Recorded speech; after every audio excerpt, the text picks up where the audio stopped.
semuanya. Waalaikumsalam warahmatullahi wabarakatuh. Selamat pagi Ananda. Pagi, Bu.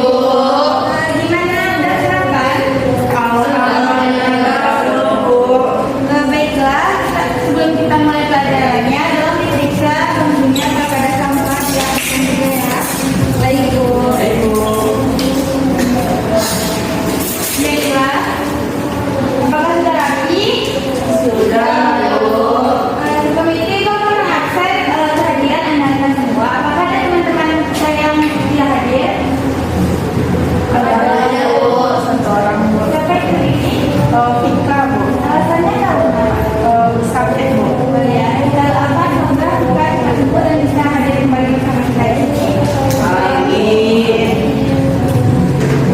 Baiklah, sebelum kita mulai pembelajaran, Ibu meminta ketua kelas untuk memimpin doanya. Boleh ketua kelas, tolong ya. Baik, Bu. Baiklah teman-teman, sebelum kita belajar, mari kita berdoa dan kepercayaan kita masing-masing. Doa, mulai. Doa, selesai. Baik, terima kasih ketua kelas. Baiklah, sebelum kita mulai pelajaran, Ibu ingin mengadakan pretest. Seperti janji Ibu, kita akan mengadakan pretest di awal pertemuan. Ibu harapkan kalian mengeluarkan kertas lembar. Baik, Bu.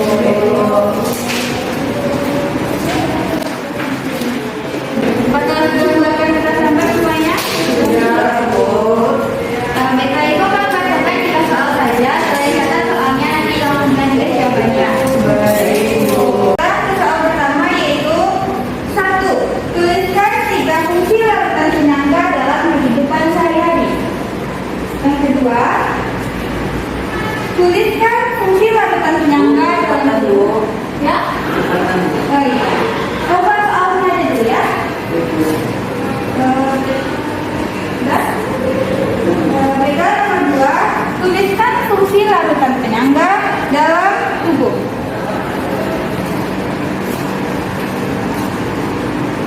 Soal ketiga, berapakah pH cairan tubuh manusia?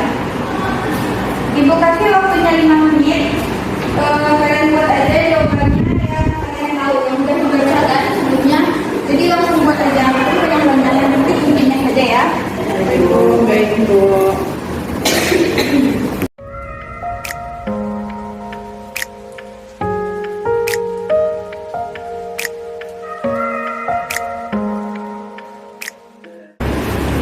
Baiklah, sudah 5 menit. Tolong kumpulkan kertasnya ke depan. Ketua kelas, tolong kumpulkan kertas temannya ya.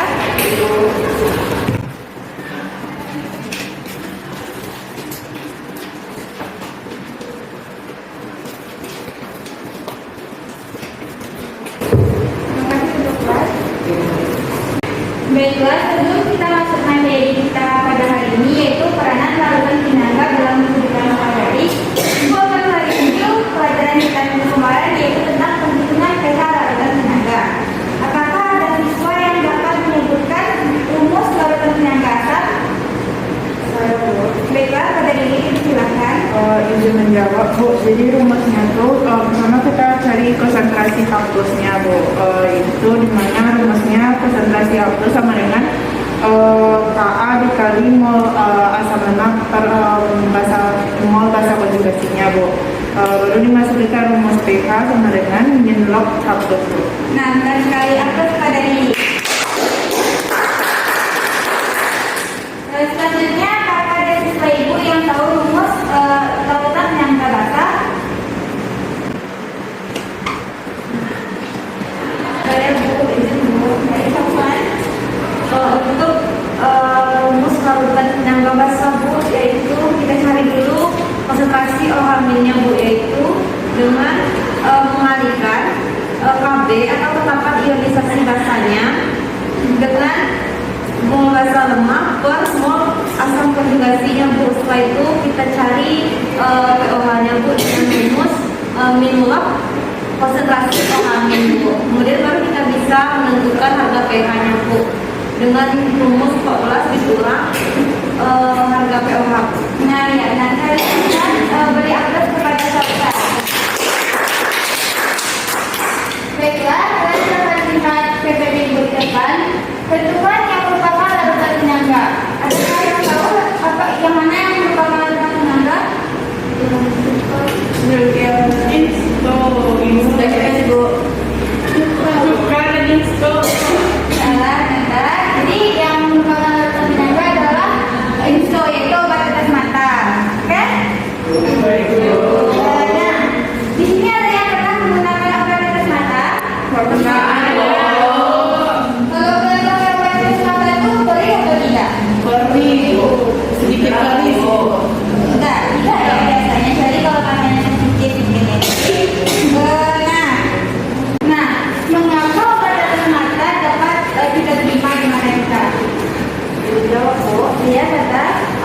di dalam mata itu terdapat larutan penyangga, Bu?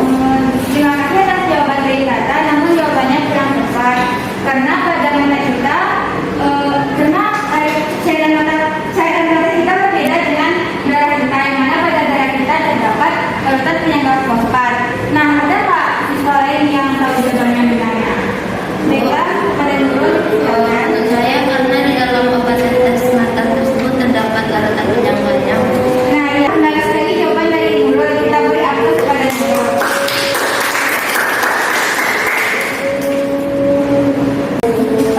Ada yang tahu mengapa bisa terjadi begitu? Ini coba menjawab, Bu. Karena di dalam obat tetes mata tersebut mengandung larutan penyangga yang menyebabkan pH obat tetes tersebut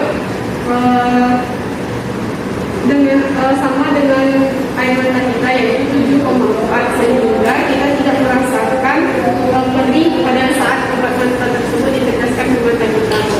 Nah, aplaus kepada Nada Novi. Untuk pertanyaan selanjutnya, bagaimana pH dari larutan penyangga dapat menerima obat tetes mata? Izin dijawab, Bu. Baik, Rika. Sama seperti yang telah dijelaskan Novi tadi, Bu, bahwa pH obat tetes mata akan mengikuti pH dari air mata manusia agar tidak menimbulkan bahaya. Oke, terima kasih kepada Rika. Aplaus untuk Rika ya. Nah, baiklah, Ibu akan memberikan sebuah motivasi bagaimana pentingnya peranan larutan penyangga dalam hidup kita. Contohnya adalah cairan mata.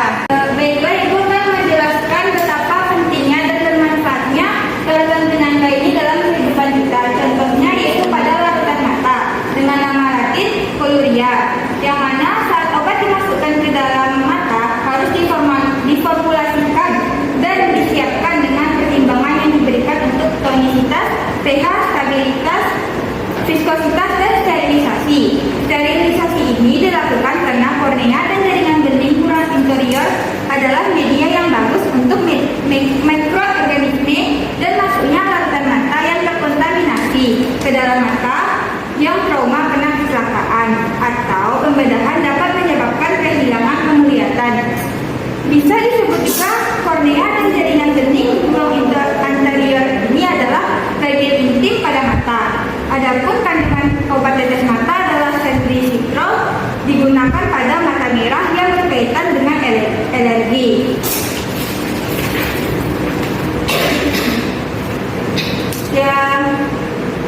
Namun sebagian obat tetes mata ada yang mengandung steroid. Steroid ini adalah salah satu kandungan berbahaya yang apabila digunakan pada mata, meskipun obat tetes mata yang memiliki steroid ini lebih cepat sembuh, tapi steroid sendiri memiliki efek samping, yaitu katarak dan glaukoma. Penyakit glaukoma adalah salah satu penyakit mata yang dapat menyebabkan kebutaan. Hal ini disebabkan karena saluran cairan yang keluar dari bola mata terhambat, sehingga bola mata akan membesar menggunakan syaraf yang berada di belakang bola mata. Alhasil, syaraf obat mata mendapatkan aliran darah sehingga syaraf mata akan mati. Nah, itu manfaatnya larutan penyangga bagi tubuh kita kan. Selanjutnya, Ibu ingin meminta salah satu Ananda untuk membacakan tujuan pelajaran kita hari ini. Apakah ada siswa yang ingin membacakan tujuan pelajaran ini? Baiklah, kepada diri, silakan. Melalui model pembelajaran program-based learning dengan mengalih informasi dari berbagai sumber belajar dan mengolah informasi, diharapkan peserta didik terlibat aktif selama proses belajar mengajar berlangsung, memiliki sikap ingin tahu, teliti, disiplin, dan kreatif dalam melakukan pengamatan dan bertanggung jawab serta bekerja sama dalam menyampaikan pendapat, menjawab pertanyaan, memberi saran dan kritik, serta dapat menjelaskan prinsip kerja, perhitungan pH dan peran larutan penyangga dalam tubuh makhluk hidup dan mampu membuat larutan penyangga dengan pH tertentu melalui percobaan yang benar. Baik, terima kasih kepada Riri yang telah membacakan tujuan pelajaran kita. Selanjutnya, Ibu ingin meminta siswa membacakan kompetensi dasar dan indikator pencapaian kompetensi. Apakah ada siswa yang membacakan PPT depan? Baiklah, pada selesai dipersilakan.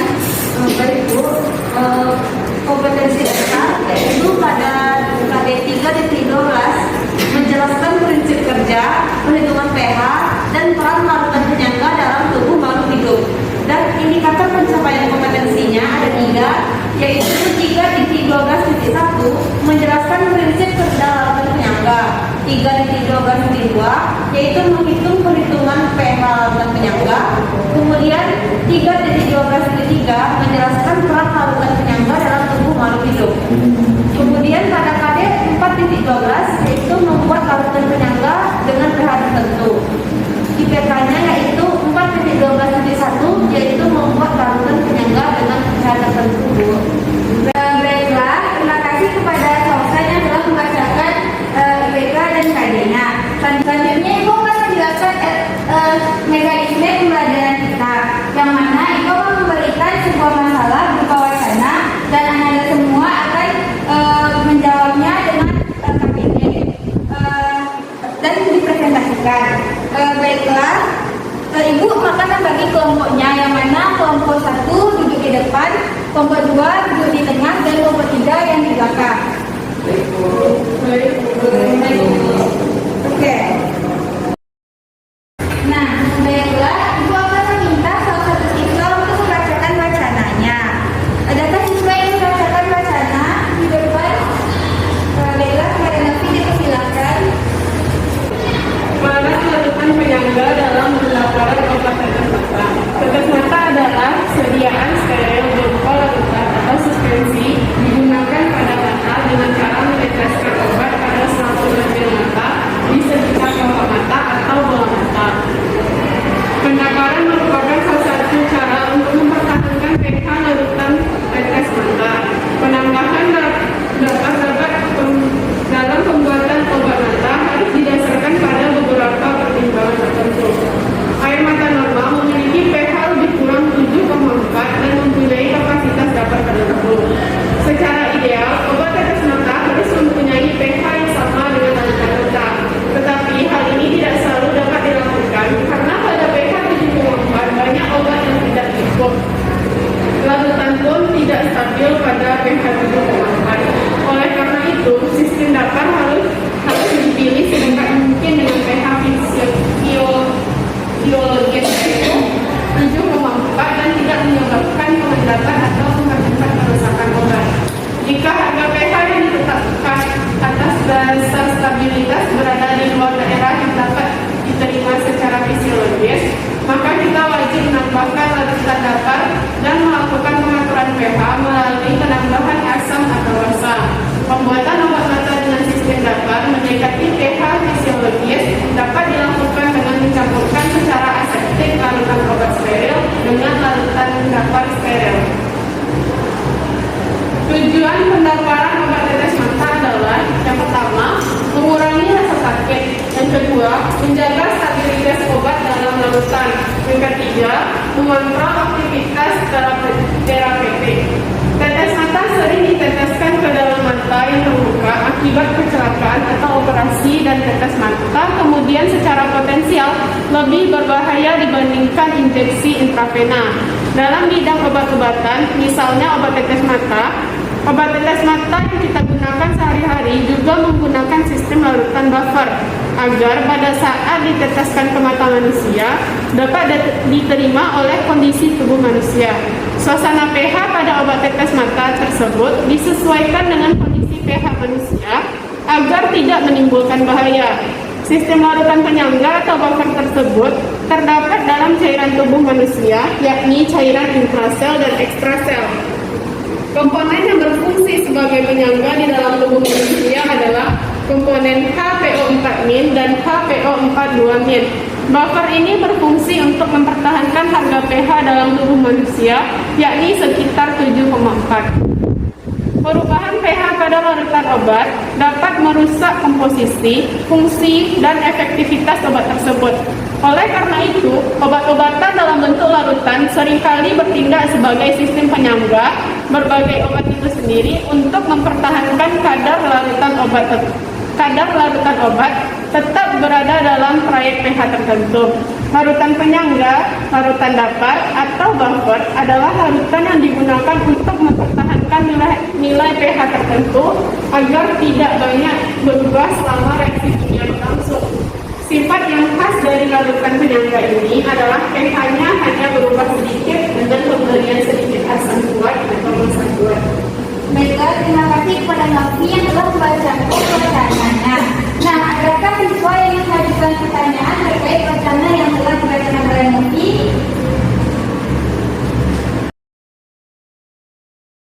Baiklah, kepada Bila, silakan. Izin bertanya, Bu.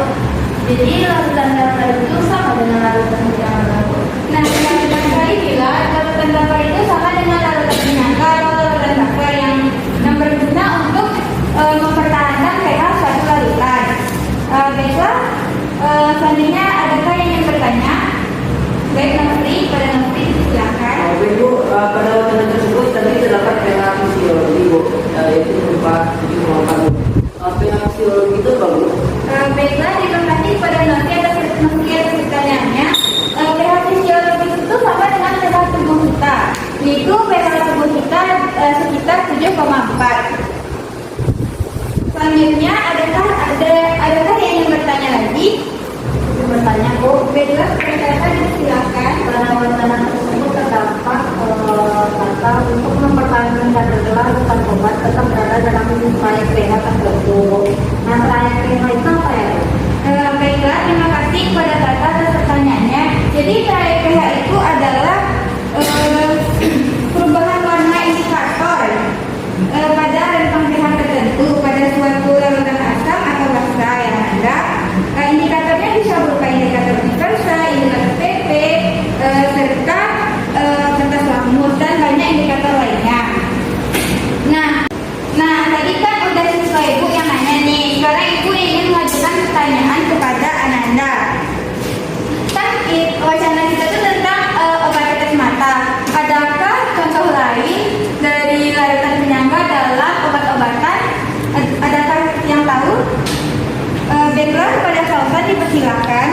Contohnya itu obat penghilang rasa nyeri itu seperti pada pertemuan pertama itu telah menjelaskan bahwa pada obat penghilang rasa nyeri mengandung asam asetil salisilat, yaitu komponen utama pada tablet aspirin yang dapat menyebabkan perubahan pH pada perut yang mengakibatkan pembentukan hormon untuk merangsang penggumpalan darah terhambat sehingga menyebabkan pendarahan. Maka dari itu, pada aspirin ditambahkan MgO untuk mentransfer kelebihan asam, Bu. Terus kepada Fauzan. Benar sekali jawaban dari Fauzan. Yang mana pada obat penghilang rasa nyeri terdapat MgO yang akan mentransfer kelebihan asam. Dapat kita katakan bahwa MgO ini merupakan larutan penyangga untuk obat rasa nyeri. Nah, selanjutnya adakah contoh lain yang dapat memberikan contoh lain? Izin lagi, Bu. Baik, pada Fauzan, Fauzan pintar ya. Bu, dari literasi yang saya baca, cairan suntik kan juga mengandung larutan penyangga, Bu. Nah, ya benar sekali jawaban dari Fauzan. Maka untuk Fauzan tadi apa kata Fauzan yang mana pada cairan infus terdapat larutan penyangga yang mana pada cairan infus tersebut dapat mempertahankan pH-nya yang mana merupakan sistem penyangga karbonat. Untuk reaksinya itu H2CO3 menjadi HCO3- ditambah H+. Baiklah, tadi kita sudah membahas larutan penyangga pada obat-obatan. Selanjutnya, adakah yang bisa menjawab larutan penyangga di bidang lain? Bisa menjawab, Bu. Baiklah, silakan. Di bidang pertanyaan, Bu, yaitu pada tanaman hidroponik larutan penyangga digunakan untuk menyesuaikan pH tanaman agar tanaman dapat tumbuh dengan baik, Bu. Nah, benar sekali jika aku sebutkan. Adakah yang bisa menjawab bidang lain dari peranan larutan penyangga? Baik, Novi, silahkan. Bidang peternakan bisa, Bu. Baik, terima kasih atas jawaban Novi, namun itu kurang tepat.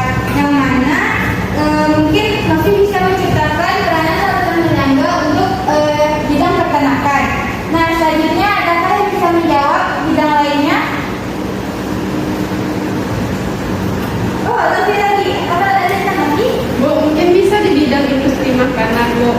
makanan kaleng, misalnya Bu, pada makanan kaleng itu digunakan larutan penyangga untuk mencegah kerusakan produk yang teroksidasi, Bu. Nah, terus untuk Nah, kita kan sudah membahas nih tentang peranan larutan penyangga di berbagai bidang.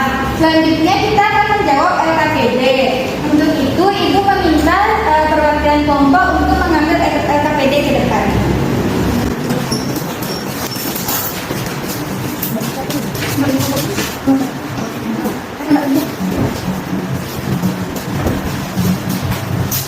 Baiklah, Ibu harap kalian duduk ke kelompok sekarang ya.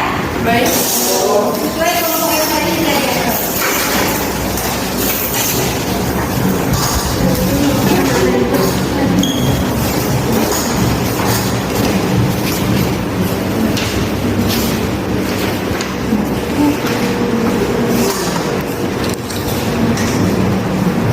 Oh iya, kalian baca dulu wacananya. Itu wacana yang ada di PPT. Dapat kalian baca ulang lagi agar lebih memahami masalahnya.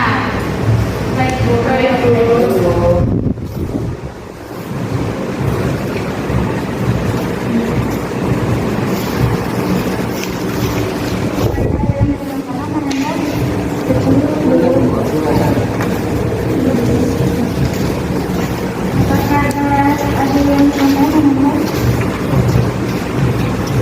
Mungkin sejauh ini kami masih membaca wacananya, Bu. Tapi kalau ada yang kurang paham, kami akan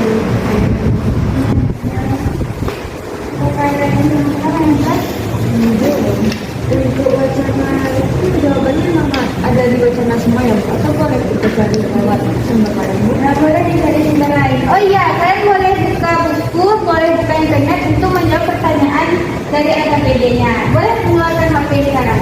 Bisa dicari di internet. Baik, diharapkan melihatnya di sumber yang terpercaya ya.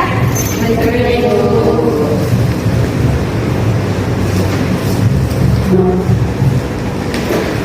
Nah, karena udah 45 menit kita mengerjakan LKPD, Ibu akan meminta salah satu kelompok untuk mempresentasikan diskusinya. Adakah yang ingin maju untuk menampilkan hasil diskusinya? Karena baiklah, Ibu ingin meminta kelompok 2 menampilkan hasil diskusinya. Baik, Bu.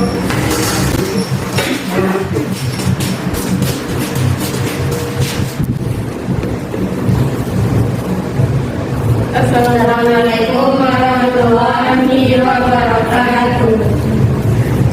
Waalaikumsalam warahmatullahi wabarakatuh.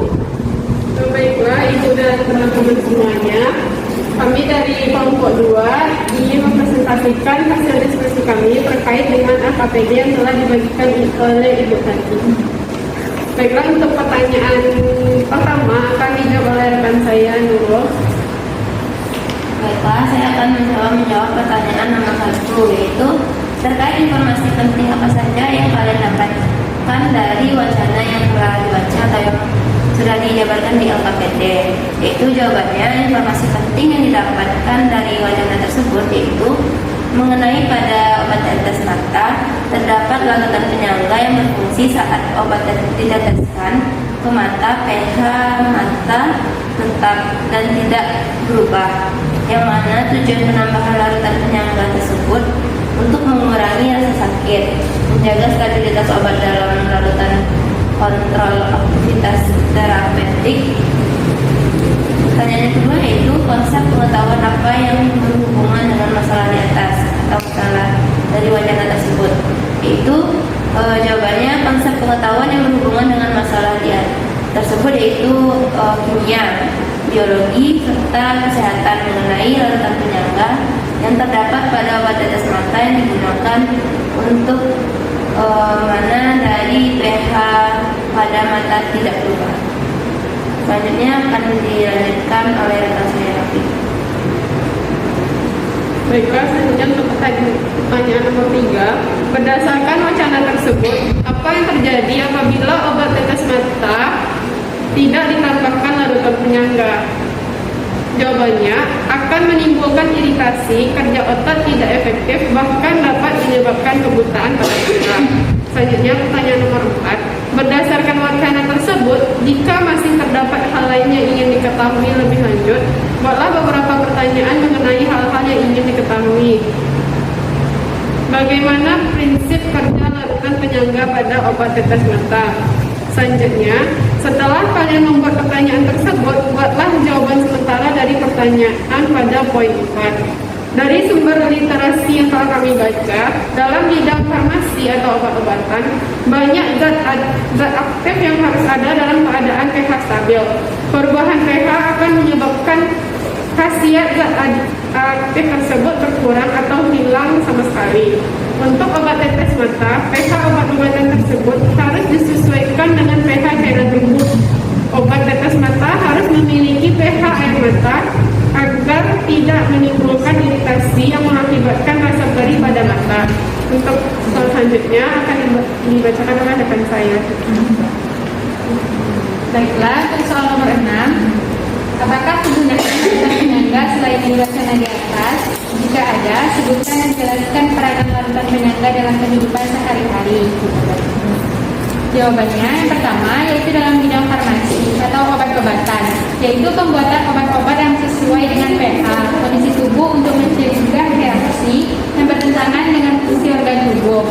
Contohnya obat tetes mata dan cairan suntik. Itu larutan penyangga menjadi komponen utama tablet penghilangan rasa nyeri dengan sifat asam dari larutan penyangga yang mengubah pH di dalam perut.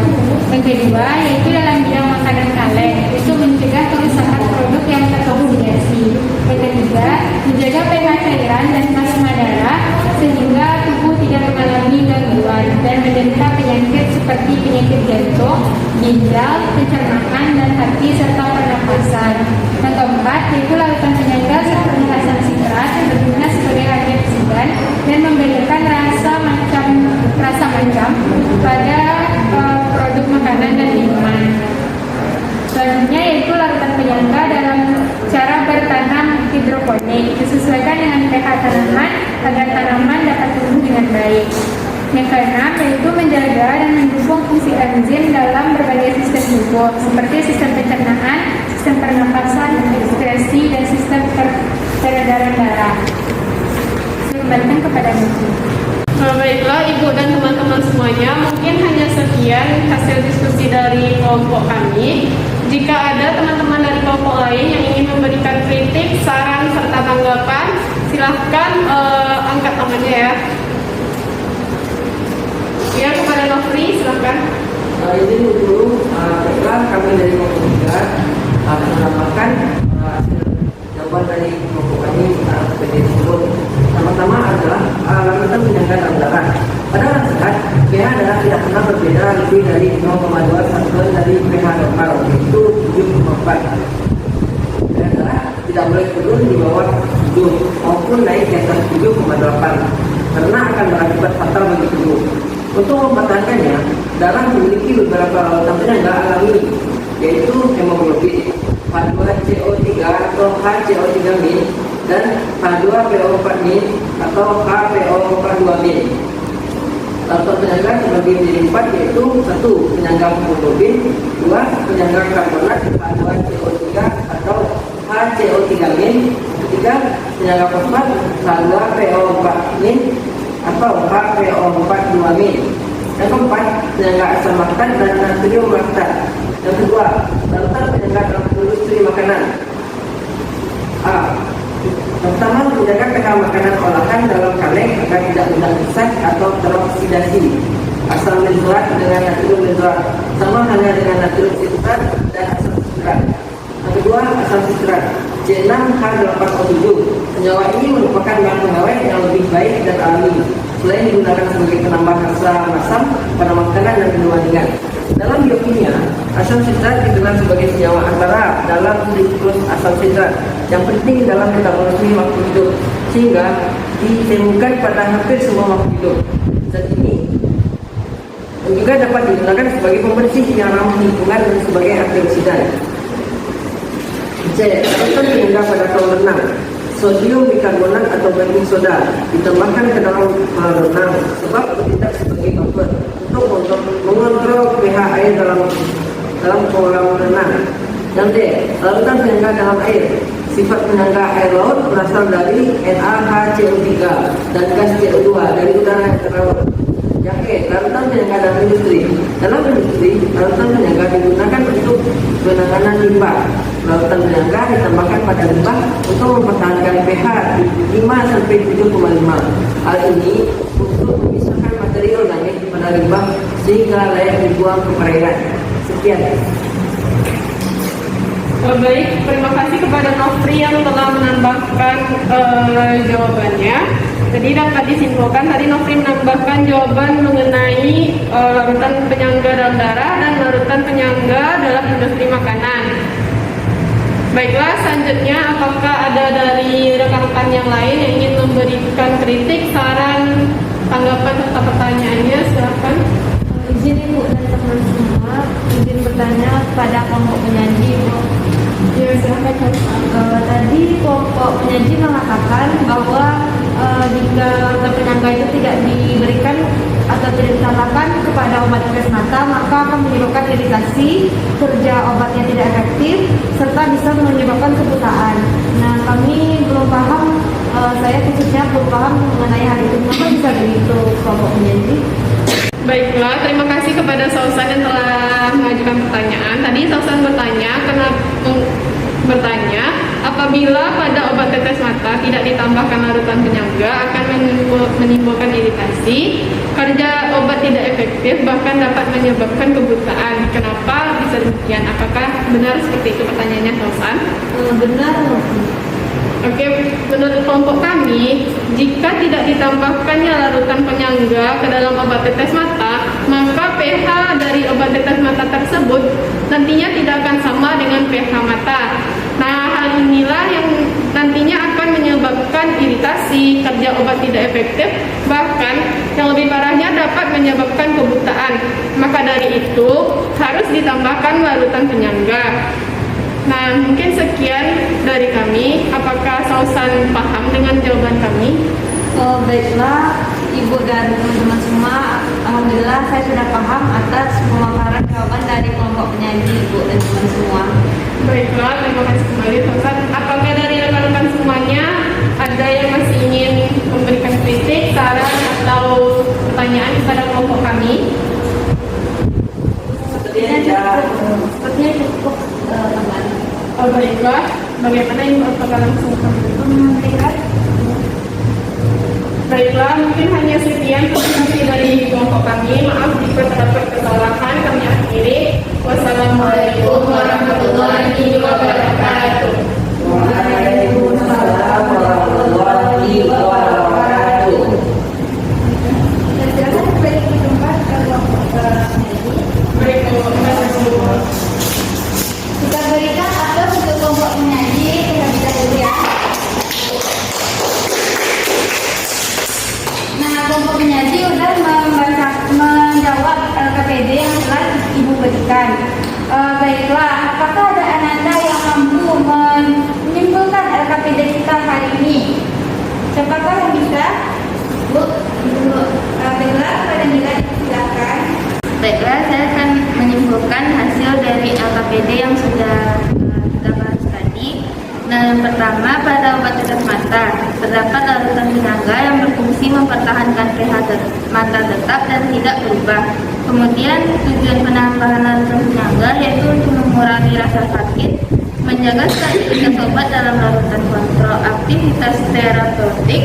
Kemudian apabila pada obat tetes mata tidak ditambahkan larutan penyangga, maka akan menimbulkan iritasi. Nah, kerja obat tetes mata itu tidak akan efektif, bahkan dapat menyebabkan kebutaan. Nah, kemudian prinsip kerja obat tetes mata itu yaitu larutan penyangga yang menstabilkan pH zat aktif dalam obat tetes mata dan menyesuaikan pH obat dengan cairan tubuh tersebut. Ya, baiklah, terima kasih kepada Nila yang telah menyimpulkan LKPD kita hari ini. Ibu ingin sedikit menjelaskan tentang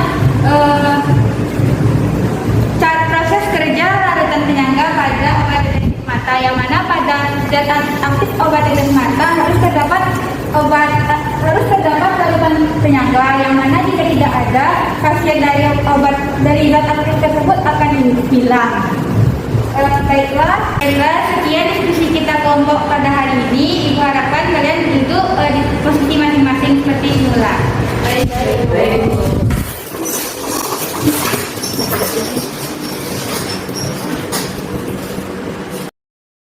Nah, tadi kan kita sudah mengerjakan LKPD, kesimpulannya sudah dibagian nilai juga. Sekarang Ibu ingin meminta kesimpulan pembelajaran kita pada hari ini. Apakah ada siswa yang dapat menyimpulkan pembelajaran kita hari ini? Baiklah, silakan. Kesimpulannya yaitu untuk penanganan larutan penyangga dalam kehidupan. Yang pertama yaitu larutan penyangga dalam industri makanan. Satu, menjaga pH makanan olahan dalam kaleng agar tidak mudah rusak atau teroksidasi. Maksudnya yaitu antara asam benzoat dengan natrium benzoat. Yang kedua yaitu asam sitrat. Senyawa ini merupakan bahan pengawet yang baik dan alami. Selain digunakan sebagai penambah rasa masam pada makanan dan minuman ringan. Yang ketiga, larutan penyangga seperti asam sitrat berguna sebagai antioksidan dan memberikan rasa masam pada produk makanan dan minuman. Selanjutnya itu larutan penyangga dalam darah. Yang pertama penyangga hemoglobin, yang kedua penyangga karbonat H2CO3 atau HCO3-, yang ketiga penyangga fosfat H2PO4 atau HPO4-, dan yang keempat yaitu penyangga asam laktat dan natrium laktat. Selanjutnya yang C, menjaga pH cairan dan plasma darah tubuh sehingga tubuh tidak mengalami gangguan dan menderita penyakit seperti penyakit jantung, ginjal, pencernaan, hati, serta pernapasan. Yang D, larutan penyangga dalam air ludah. Ternyata ditemukan dalam air ludah yang berfungsi untuk menjaga pH mulut sekitar 6,8 dengan cara menetralisir asam yang dihasilkan dari fermentasi sisa-sisa makanan yang dapat merusak gigi. Yang D, dalam bidang farmasi atau obat-obatan, yaitu pembuatan obat-obatan yang sesuai dengan pH kondisi tubuh untuk mencegah reaksi yang bertentangan dengan fungsi organ tubuh. Contohnya itu obat tetes mata dan cairan suntik. Yang F, larutan penyangga pada kolam renang. Sodium bikarbonat atau baking soda ditambahkan ke dalam kolam renang sebab bertindak sebagai buffer untuk mengontrol pH air kolam renang. Yang G, larutan penyangga dalam air laut. Sifat penyangga air laut berasal dari HCO3 dan gas CO2 dari udara yang ke laut. Yang H, larutan penyangga dalam industri, di mana digunakan untuk penanganan limbah. Yang I, larutan penyangga dalam biologi, menjaga dan mendukung fungsi enzim dalam berbagai sistem tubuh seperti sistem pencernaan, sistem pernafasan, sistem ekskresi, dan sistem pendarahan. Dan yang terakhir yaitu menjaga keseimbangan pH tanaman. Suatu metode penanaman dengan media selain tanah biasanya dikerjakan dalam kamar kaca dengan menggunakan medium air yang berisi zat hara, disebut dengan hidroponik. Sekian dulu. Baiklah, terima kasih kepada kakak yang telah menyimpulkan pembelajaran kita pada hari ini. Ibu ingin menjelaskan sedikit peranan larutan penyangga dalam tubuh kita.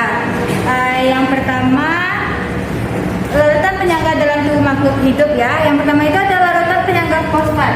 Larutan penyangga fosfat adalah larutan penyangga yang terdapat pada cairan seluruh tubuh makhluk hidup dan tersusun atas H2PO4- dan HPO4-.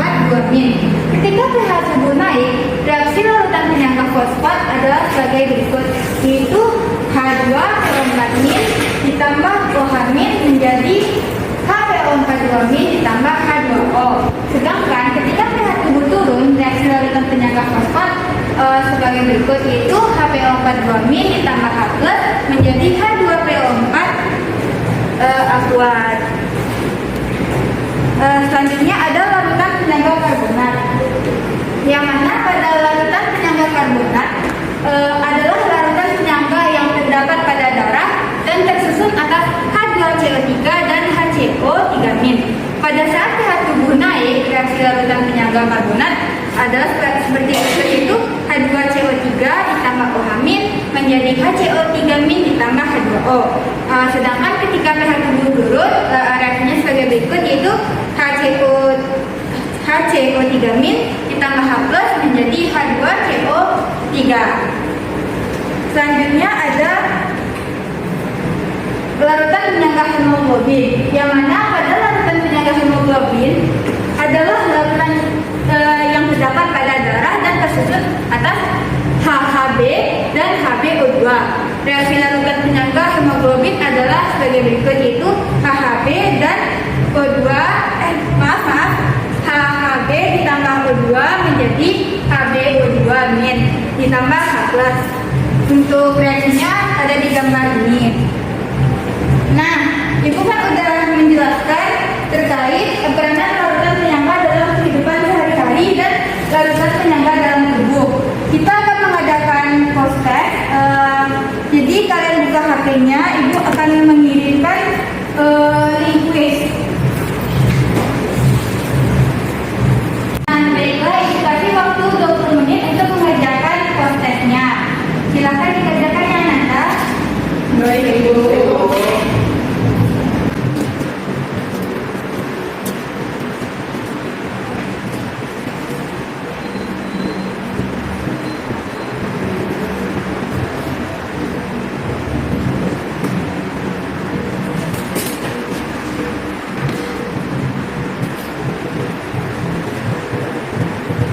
Sudah 20 menit telah mengerjakan post-testnya. Ibu akan memeriksa terlebih dahulu jawaban dari Ananda semuanya.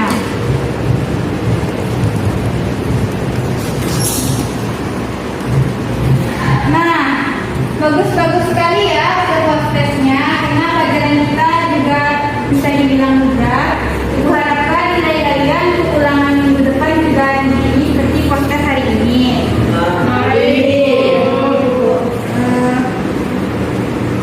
Baiklah, sebelum kita kuis, Ibu harapkan kalian mengumpulkan jawaban LPD yang tadi. Silakan ya.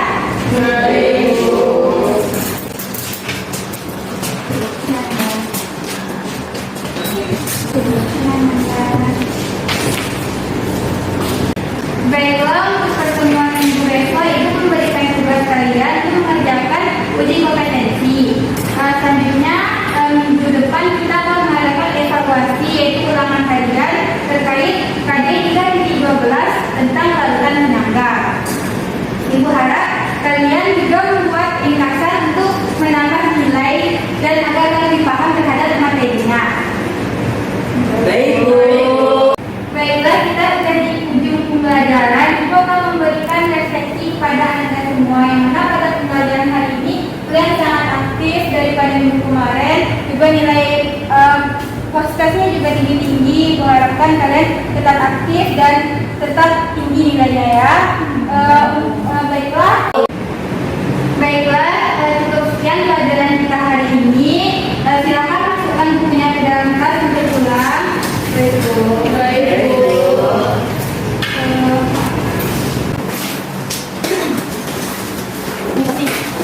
Baiklah, untuk mengakhiri pertemuan kita hari ini, kita ucapkan hamdalah.